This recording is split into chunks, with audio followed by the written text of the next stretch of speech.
President Trump has reignited trade tensions with new tariffs on imported automobiles. These tariffs, which took effect this month, have sent shockwaves through the global automotive industry. One company, Stellantis, is feeling the immediate impact. The company, a global giant in the car manufacturing world, is now facing difficult decisions.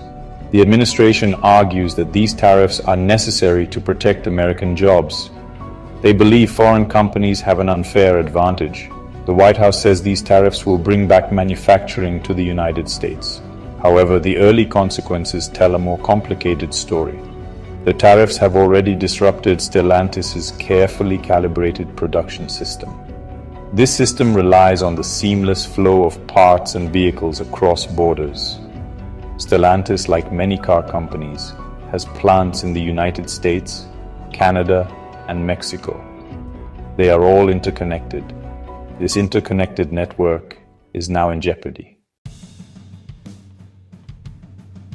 The tariffs have forced Stellantis to hit the brakes on production at several key facilities. The company has temporarily closed its Windsor assembly plant in Ontario, Canada.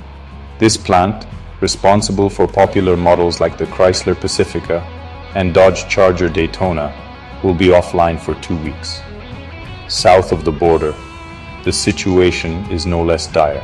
Stellantis has also idled its Toluca assembly plant in Mexico for the remainder of April. This plant produces the Jeep Compass and the electric Wagoneer S. These closures have a ripple effect, impacting suppliers and dealerships across the continent. Stellantis COO for the Americas, Antonio Filosa, acknowledged the difficult situation. He stated that these actions were necessary due to market dynamics. The tariffs have created an unstable environment for businesses. Companies are struggling to adapt to the uncertainty. The tariffs' most immediate impact is on the livelihoods of auto workers. In the United States, Stellantis has been forced to temporarily lay off 900 hourly employees. These layoffs affect 5 plants across the Midwest: Warren Stamping, Sterling Stamping in Michigan, Indiana, Transmission Plant, Kokomo Transmission Plant, and Kokomo Casting Plant in Indiana. Union leaders have condemned the layoffs. Shawn Fain, president of the United Auto Workers, criticized the move. He argued that these layoffs are a direct result of poor management decisions, not tariffs.